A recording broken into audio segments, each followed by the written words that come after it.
요즘은 제가 시를 좀 읽습니다. 제가 원래 시하고는 좀 거리가 멀고 책은 좋아하는 편인데 제 감수성이 좀 시하고는 좀 거리가 있는데 조금 이제 연식이 되다 보니까 시에 대한 감성이 좀 이렇게 좀 생기는 것 같아요.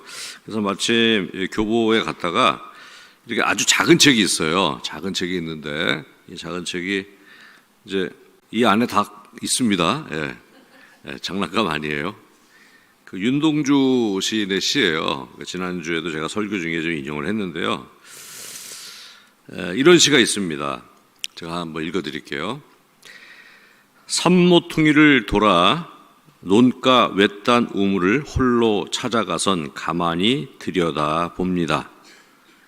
우물 속에는 달이 밝고 구름이 흐르고 하늘이 펼치고 파란 바람이 불고 가을이 있습니다. 그리고 한 사나이가 있습니다. 어쩐지 그 사나이가 미워져 돌아갑니다. 돌아가다 생각하니 그 사나이가 가엾어집니다. 도로가 들여다보니 사나이는 그대로 있습니다. 다시 그 사나이가 미워져 돌아갑니다. 돌아가다 생각하니 그 사나이가 그리워집니다. 이 시에는 한 사나이가 등장을 하는데 작가는 그 사나이가 미웠다가 가엾다가 그립다고 표현을 합니다. 여러분, 미웠다가 가엾다가 그리울 수가 있나요? 우리 한 사람을 미워했다가 가요했다가 그리워할 수가 있습니까? 이 시의 제목을 보면 이제 이해가 갑니다. 이 시는 윤동주 시인이 쓴 자화상이라는 제목의 시입니다. 자화상. 이 사나이는 바로 자기예요. 자기를 이야기합니다. 그러니까 자기가 미웠다가 또 가여웠다가 또 그립다고 하는 것입니다. 전쟁터와 같은 우리의 삶에서 공부하고 결혼하고 취업하고 자녀를 키우다 보면 정신이 없습니다. 그러다가 문득 걸음을 멈추고 자신을 돌아봅니다. 인생의 무게로 어깨가 점점 처지고 가족의 문제, 건강 문제, 노후에 대한 불안과 두려움에 떨고 있는 자신을 바라보게 됩니다. 경쟁 사회에서 살아남기 위해서 인정사정 없이 때로는 비정하게 또 비굴하게 살았던 시간을 돌아봅니다. 예전 같지 않은 건강을 생각하며 팔팔했던 또 예전이 그립습니다. 그래서 지난 시간에 자신이 가엾기도 하고 밉기도 하고 또 그립기도 한 것인 것 같습니다. 이 세상에 문제와 짐이 없는 사람이 어디 있겠습니까? 그런데 오늘 본문에 등장하는 사도 바울은 마치 이런 모든 문제를 해결하고 초월한 사람 같은 말을 하고 있습니다. 내가 복음을 부끄러워하지 아니하노니 이 복음은 모든 믿는 자에게 구원을 주시는 하나님의 능력이 됨이라. 이 모든 우리의 인생의 짐과 걱정과 근심을 해결하는 구원이 바로 여기에 있습니다. 복음입니다. 복음에는 하나님의 능력이 역사하는 그러한 하나님의 능력입니다. 이렇게 선포하는 것입니다. 바울이 살던 로마 시대는 화려한 제국이었습니다. 군사력, 경제력뿐만 아니라 철학과 예술까지 모든 면에서 월등했던 나라입니다. 감히 주변의 어떤 나라도 로마 제국을 대항할 능력이 없었습니다. 주전 27년부터 주후 180년까지의 로마를 라틴어로 팍스 로마나라고 부릅니다. 팍스는 평화를 의미하는 라틴어입니다. 이 시기가 최고의 번영과 평화를 누린 로마의 황금기라는 것입니다. 자타가 공인하는, 이보다 더 평화롭고 번영을 누리는 그러한 나라도 시대도 없었다라고 할 정도로 그 시대를 팍스 로마나라고 이렇게 부른다는 것입니다. 이런 로마 제국 앞에서 그리스도인은 작고 초라했습니다. 그리스도인들이 따르던 리더 예수님은 최악의 범죄자를 심판하는 형틀인 십자가에서 수치스럽게 죽었고, 그를 따르던 제자들은 다 별별 일 없는 힘없고 초라한 사람들이었기 때문입니다. 그래서 예수님의 사도들과 제자들이 복음을 전할 때 로마와 로마의 지배를 받는 모든 지역의 반응은 그야말로 가소롭다는 것이었습니다. 그러나 바울은 나는 복음을 부끄러워하지 않는다라고 오늘 고백하고 있습니다. 십자가는 인간의 눈에는 가장 낮고 수치스러운 그러한 형틀이요, 예수님의 죽음은 그러한 죽음으로 보이지만 바로 그곳에서 예수님은 모든 인류를 구원할 하나님의 구원의 능력을 드러내셨기 때문입니다. 그래서 고린도전서 1장 18절에서 사도 바울은 또한 이렇게 증거합니다. 십자가의 도가 멸망하는 자들에게는 미련한 것이요 구원을 받는 우리에게는 하나님의 능력이라. 십자가의 구원의 소식은 멸망하는 자들에게는 미련한 것처럼 느낄지 모르지만 구원을 받는 성도에게는 바로 하나님의 능력이 되는 줄로 믿습니다. 바울은 그 누구보다도 십자가의 도가 하나님의 능력임을 경험한 사람입니다. 바울은 예수님을 만나고 인생이 완전히 바뀌었습니다. 그렇게 성격적으로 고집이 세고 완고하고 매우 전문적인 유대교 지식이 있었던 바울이 변한다는 것은 엄청난 사건이었습니다. 그 어떤 힘과 그 어떤 지식도 바울의 마음을 바꿀 수 없었습니다. 그러나 바울은 예수님을 만나고 완전히 변화가 되었습니다.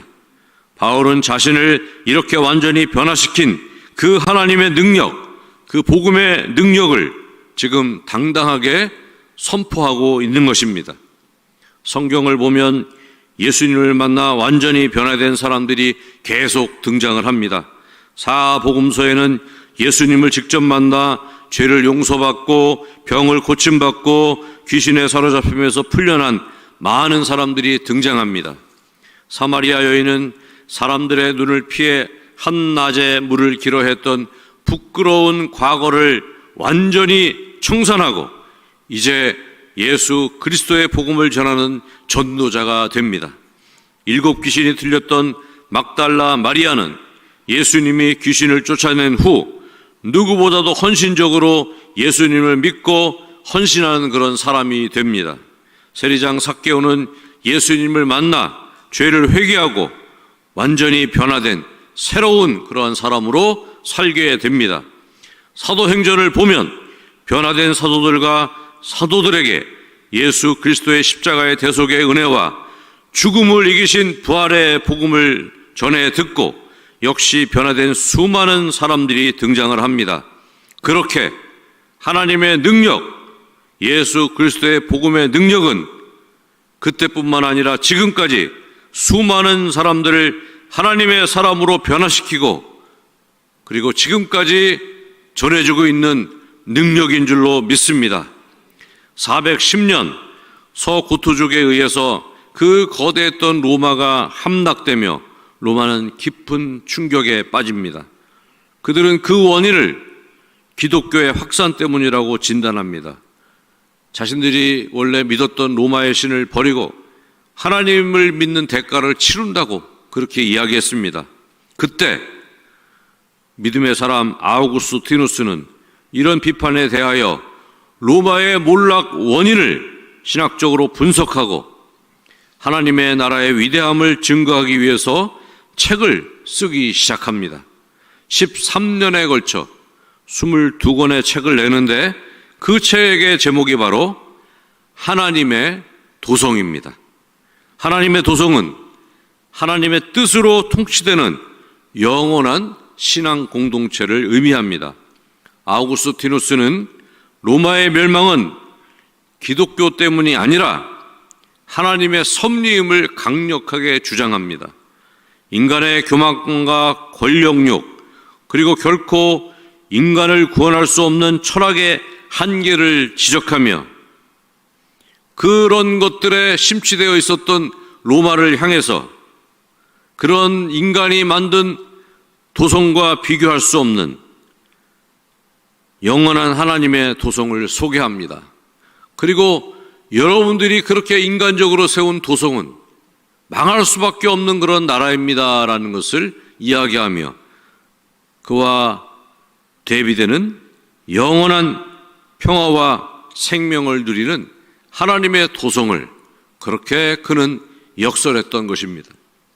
그의 주장처럼 지금까지 역사적으로 수많은 강대국의 흥망성쇠가 있었지만 하나님의 나라는 쇠하지 않고 지금까지 계속되는 줄로 믿습니다. 이것이 바로 우리가 믿는 믿음입니다. 아무리 주변의 환경이 열악해지고 복음을 전하는 환경이 지금 예전 같지 않고 또 교회의 성장이 좀 둔화되는 것처럼 보일지 모르지만 그것은 어디까지나 우리의 감정일 뿐이고 하나님의 나라는, 하나님의 도성은 영원히 쇠하지 않고 영원히 그렇게 번영하게 될 줄로 믿습니다. 그 사실을 믿는다면 우리는 오늘도 변함없이 예수 그리스도의 복음의 능력을 믿고 그 복음을 들고 세상을 향해 하나님의 나라를 전해야 될 줄로 믿습니다. 그리고 이렇게 하나님의 나라가 계속되는 데는 당연히 그 바탕에는 예수 그리스도의 복음의 능력이 있었습니다.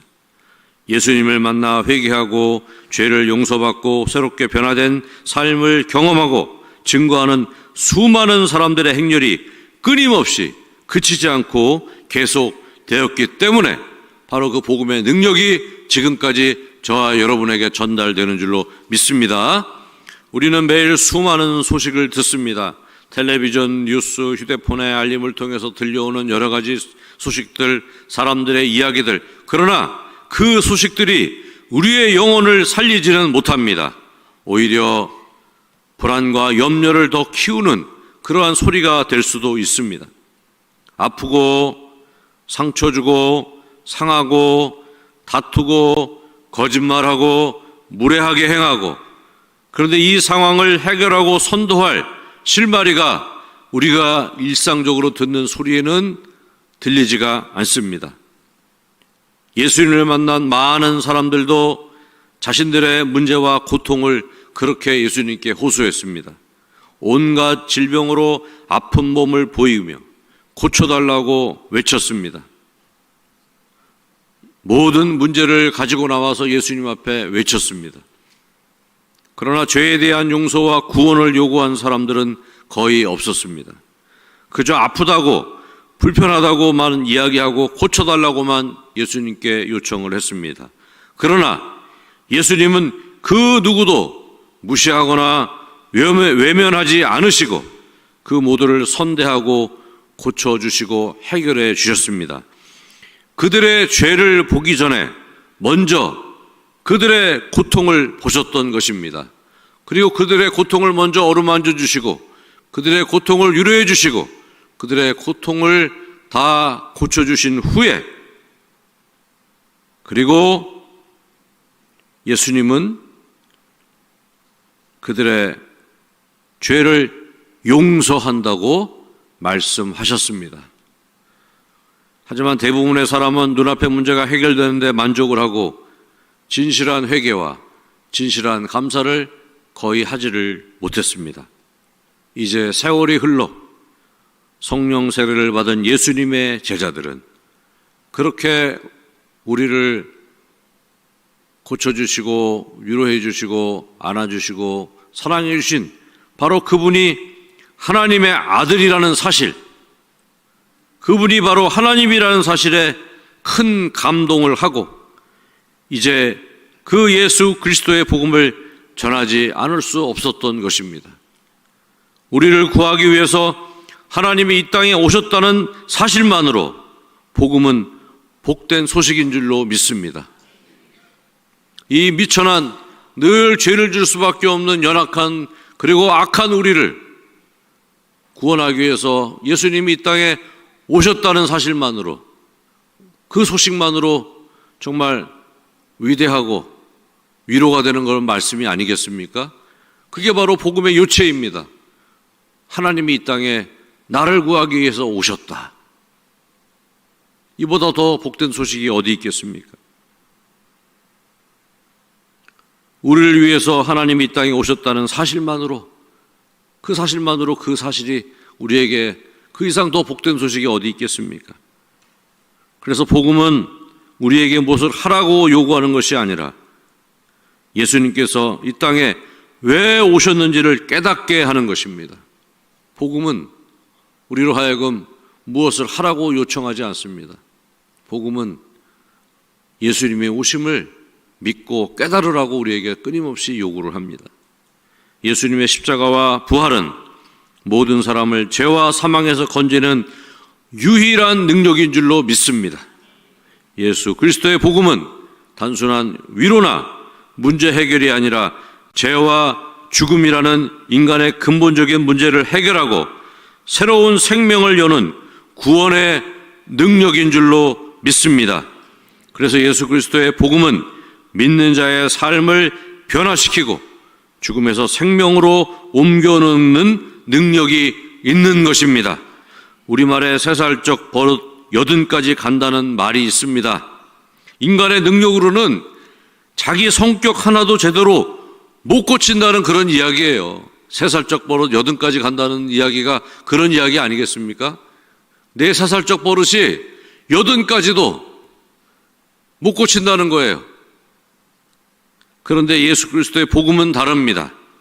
복음은 죄의 뿌리를 뽑아내고 상처 입은 영혼을 회복시키며 절망을 희망으로 바꾸는 하나님의 능력인 줄로 믿습니다. 세상의 능력은 한계가 있습니다. 세상 권력은 사람을 어떤 한시적으로 움직일 수는 있지만 그러나 죽음을 막을 수는 없습니다. 세상 철학은 생각하게 하기는 하지만 죄의 문제를 해결하지 못합니다. 우리 수중의 돈은 병원비를 낼 수는 있지만 생명을 구원하지는 못합니다. 복음은 다릅니다. 십자가와 부활은 죄와 죽음을 이긴 하나님의 능력입니다. 세상 권력이 나를 더 이상 알아주지 않더라도 예수 그리스도의 복음은 항상 우리에게 이렇게 말씀합니다. 너에게는 하나님의 자녀된 권세가 있다. 건강 문제 앞에서 고통받고 두려울 때 예수 그리스도의 복음은 이렇게 이야기합니다.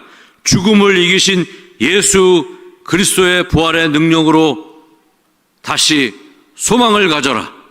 다시 생명을 가져라. 세상에 소외되고 중심에서 밀려날 때 더 이상 세상이 나를 찾지 않고 이제 세상에서 끝났다고 말할 때 그때 예수 그리스도의 복음은 당신은 사랑받기 위해 태어난 주의 존귀한 자녀라고 우리에게 말씀합니다. 예수 그리스도의 복음은 세상보다 절대적으로 크며 영원한 하나님의 능력입니다. 그래서 사도 바울은 로마의 한복판에서 그의 경험과 성령의 능력으로 예수 그리스도의 복음의 능력을 당당하게 선포했던 것입니다. 그리고 살아서 역사하시는 예수님의 능력으로 로마가 다스리는 전 지역에 예수 그리스도의 복음이 전해져 많은 사람들이 죄를 회개하고 구원받았고 주님과 함께하는 새로운 삶을 살게 되었으며 병 고침을 받고 세상을 이기는 능력을 얻게 되었던 것입니다. 그리고 로마가 그렇게 조롱하고 멸시하고 핍박하고 그렇게 무시했던 기독교가 392년 로마의 국교가 됩니다. 복음을 부끄러워하지 않는다는 사도 바울의 선포가 그가 그렇게 이야기한 지 330여 년 만에 이제 실현이 되었던 것입니다. 이것이 바로 예수 그리스도의 복음의 능력인 줄로 믿습니다. 인류를 죄와 사망에서 구원하시고 주의 백성답게 거룩하게 살게 하시며 병을 고쳐주시고 인생의 모든 문제를 선히 해결해 주시는 살아계신 하나님이 지금도 예수 그리스도의 복음과 함께 우리와 함께 계신 줄로 믿습니다. 매 순간 복음의 능력을 경험하시며 이 복음의 능력을 주변에 기쁘게 자랑하는 우리 모두가 되기를 주의 이름으로 축원합니다. 주님 앞에서 회개하고 예수님 믿으시고 구원 받으시고 천국 백성답게 사는 능력이 복음의 능력인 줄로 믿습니다. 그리고 아플 때 어떠한 상황에서도 예수님의 십자가와 부활의 은총을 붙잡고 그리고 주님 앞에 기도할 때 우리 주님께서 우리를 고쳐주시고 우리를 위로해 주시고 우리를 살려주실 줄로 믿습니다. 그래서 우리는 그 십자가 앞으로 늘 달려가는 것입니다. 나를 변화시킨 그 십자가 앞으로 우리는 달려가서 그곳에서 그분의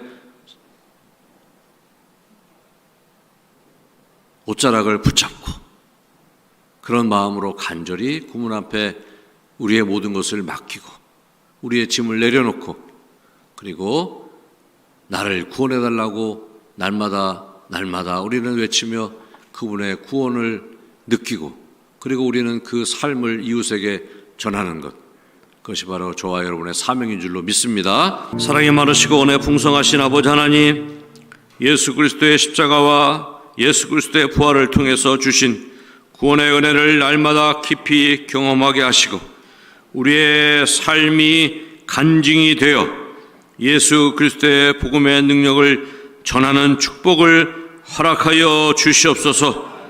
긍휼하시고 자비로우신 아버지 하나님, 병든 이들에게 복음의 능력이 치유로 나타나게 하시고 낙심한 이들에게 소망으로 나타나게 하시며 외로운 이들에게 위로와 평안으로 임하게 하여 주시옵소서.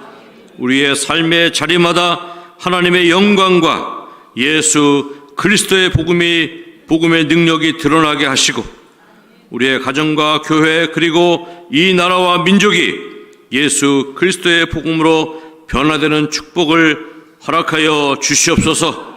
추석 명절 이제 사랑하는 가족들과 만났을 때 누구보다도 먼저 예수 그리스도의 복음의 능력을 삶으로 입으로 행동으로 전할 수 있는 귀한 때가 되게 하여 주시옵소서. 주님께서 우리에게 먼저 그렇게 하셨던 것처럼 먼저 손을 내밀고 먼저 사랑하고 먼저 용서하고 먼저 안아주고 먼저 섬기는 귀한 때가 되게 하시며 그렇게 예수 그리스도의 능력의 복음을 전하는 귀한 때가 하시며 이 귀한 시간을 통해서 많은 가족들이 예수님을 믿는 축복을 기적을 허락하여 주시옵소서. 예수님의 이름으로 기도합니다. 아멘.